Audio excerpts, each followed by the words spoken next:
Hey guys, welcome back to Armwrestling. So I told you guys that I was going to do a video on rehab for the UCL. For those of you that don't know, the UCL basically keeps you from supinating.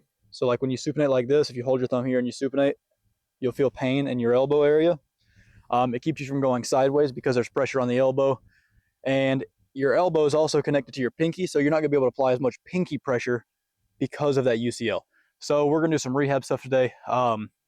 To try to heal me and to show you guys, if you have the same issue, how to help you as well. So let's hop right into it. I like a real nice light resistance band. This is super light. Put it over my bar. And this goes back to the chop that I was talking about. So I really like to wrap it. So I'll grab the strap, I'll wrap it around the back of my wrist, straight into the pinky, and I'll do some chop with it. Now I'll do this for until there's a solid pump in there. And then I'll start adding some cup and down pressure with it as well. So instead of just going straight down, after I get a little bit of a pump in there, because your elbow is going to be pretty tender, so you don't want to start with a big range of motion because you might flare it up a bit more. So I'll start with just this little small range of motion, just chop straight down to get the blood in there. Once I get a little bit more blood in there, then I'll add a chopping while cupping motion. That way you're getting a pump through the lower cup and through the chop as well. So just like that. Once you get a good pump in there from doing that for a while, then I like to add a little bit of internal rotation. And what this does is this puts blood in there, and all the areas that attack and flare up the elbow, you're using such a light resistance band that you're just getting blood in there to heal the elbow. Because a lot of the times the things that hurt you can also be the things that heal you. So I mean, when you're putting a ton of pressure on your elbow, that's what's going to be what can potentially hurt you. When you're doing just small, super light stuff for blood flow, and then you just make it to that really nice pumpy area, and then you're like, okay, now I'm really pumped, there's a good burn, let's let it rest, let's give it a second, and then we'll go on to the next exercise. So Arm Labs sent me this. It's a cool little tool. I tested it out, and I don't think it's good for strength building for arm wrestling yet. I've talked to the guys that made this product. It's a great product. I love this product. But I've talked to the guys, and they said they are going to make a, because this is their 2.0, they're going to make a 3.0 for heavier weight and really building strength. I think this is a good product for arm wrestlers that either have an injury or want to just get a killer pump, because everyone's seen the typical ones that just have the string down and then you wind them up and then you have to let them back down. This is cool because it's got a button. You press the button, it releases down, and then it ratchets. So you can keep your hand in the same spot and it ratchets up. And then you can do one arm at a time, or you can do both arms. I recommend the one arm at a time because you can really get in a really nice, good contraction. But I think for rehab, this is a great tool. You just wrap this around your weight like so.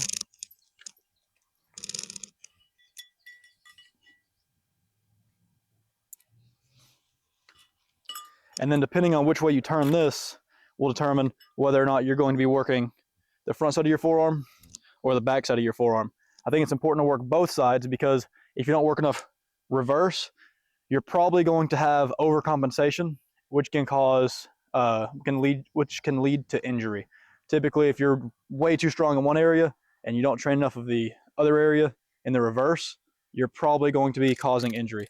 So this way is for the front side of the forearm. So I'll go ahead and turn this way. And I like to kick back as far as I can and then cup as far as I can. And it gives a killer pump. I really like this because if you ever use one of these, you have to release every time, and it kind of leaves some rough blisters on the hands, where this one doesn't do that. You can just ratchet, press your little button here, release it like so, and then go again. And it gives a great arm pump. After you do this a couple times, get it up to the top eventually.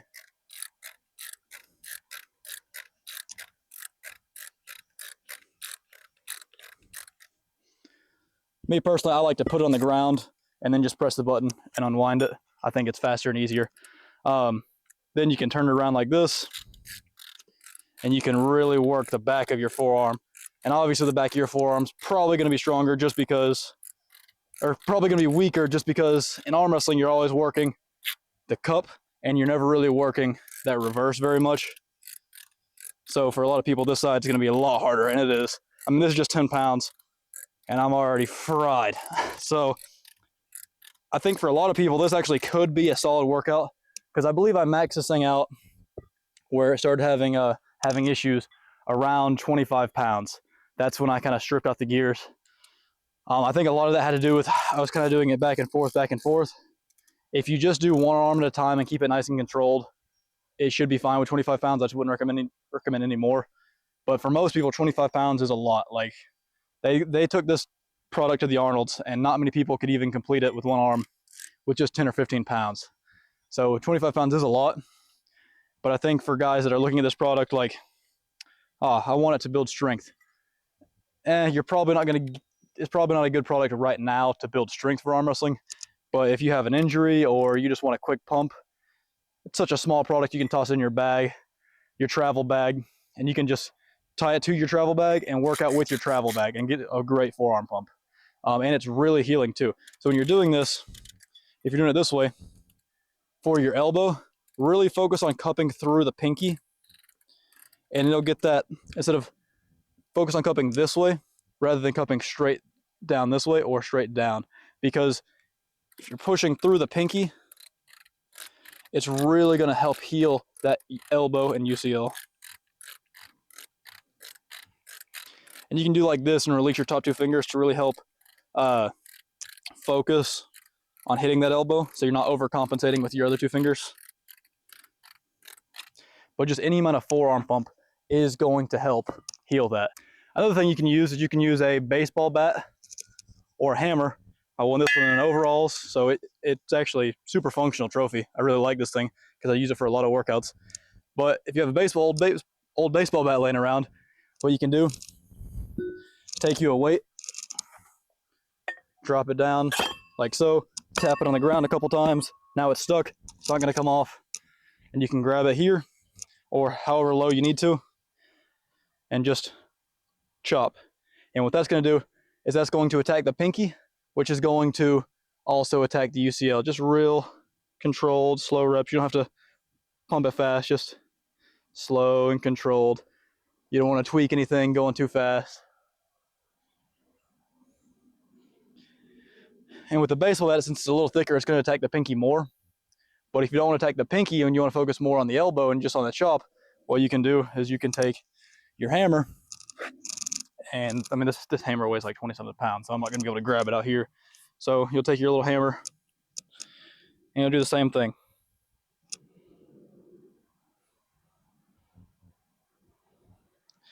And because it's thinner handle, it's not going to be attacking the pinky quite as much, but you're still going to be working the chop and you're still going to be attacking that UCL.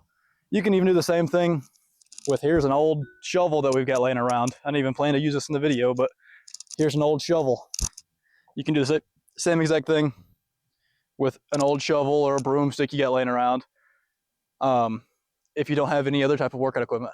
So it's not something that's really hard to do blood flow with, but it can be a little frustrating. And typically when you do the chop, you want to work the riser as well. So you come and grab it and just work the riser. The more pump that you get in your forearm, the better, because the more blood flow, the more it's going to help heal your arm. And you can do the same thing with the baseball bat.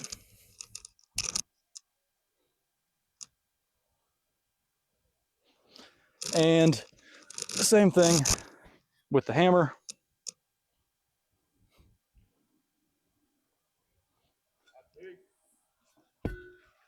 And the same thing with the riser. You can do it either just by grabbing it straight here, or usually I like to, if I'm doing rehab work, I like to have a little bit more control. So I'll take my hand, put it through the strap, wrap it around and back over the knuckle,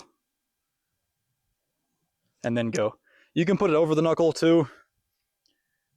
I personally like it between the two knuckles, because I think this is, if you do it like this with no wrap, that's the hardest form of riser.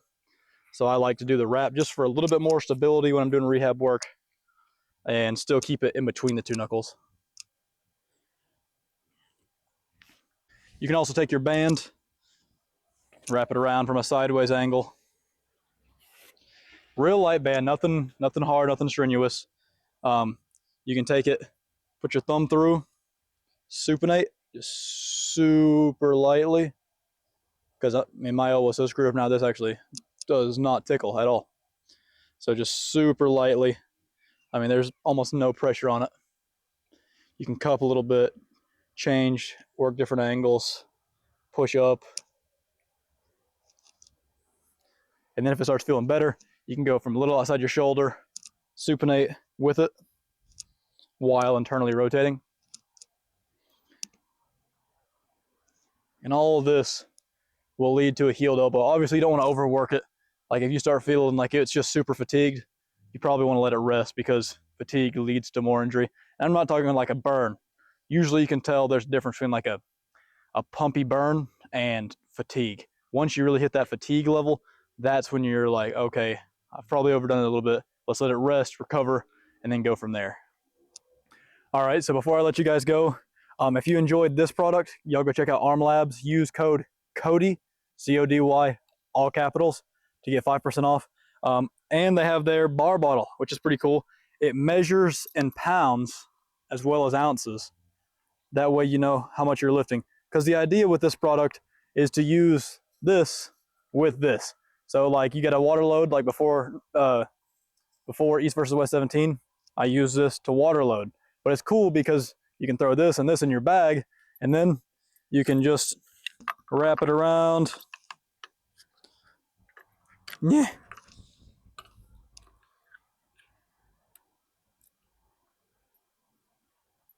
If I could make my thumbs work properly, you just wrap it around like so, touch your button, and then you can use your water bottle to get a quick pump, which is nice if you're on the fly,